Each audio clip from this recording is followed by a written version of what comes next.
The Notebook by Nicholas Sparks, book review. So apologies to fans of this book. I really hated it, and I'm going to lay into it. But in all fairness, this book wasn't for me. I should make the disclaimer right from the beginning that I don't typically like romance novels. I did this book because a friend had it on audiobook and loaned it to me, and I didn't have a lot of audiobooks at the time. I was in Japan, so yeah, I was just kind of taking whatever I could get my hands on for audiobooks. I don't want to say I hate love stories, because I do really like love stories. I mean, I like Shakespeare's Romeo and Juliet. I like the updated version of West Side Story. I like The Great Gatsby. I like Les Miserables. I like A Tale of Two Cities. I like a lot of books about love, but I don't like romance books. You know, like that sappy trash that populates a paperback section of most bookstores. And yeah, this novel is kind of clearly like a paperback romance. Now, it does have a little bit of a twist here.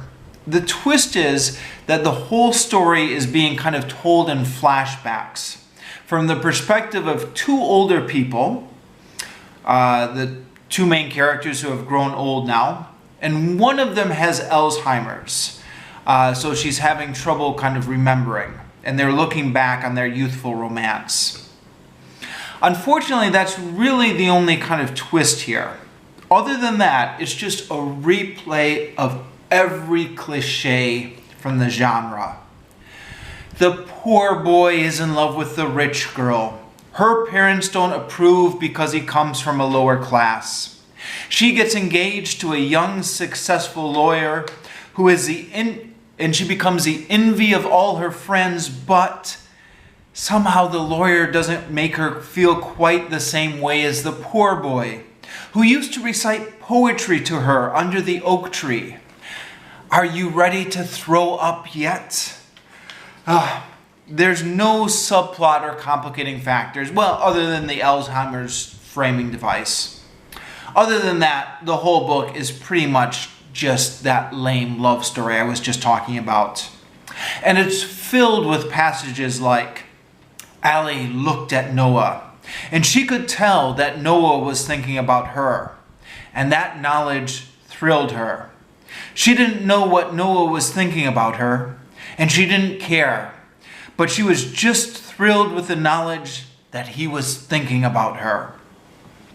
It's all misquoted here because I did it by audiobook and I don't have like a hard copy in front of me, but it's something close to that. And that's an example of how boring really the whole book is. It doesn't get any more exciting than that. There is a certain amount of literary skill in kind of taking one dinner scene and making it drag on as long as the author does.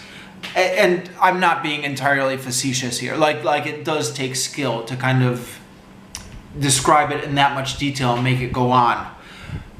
But it wasn't my thing.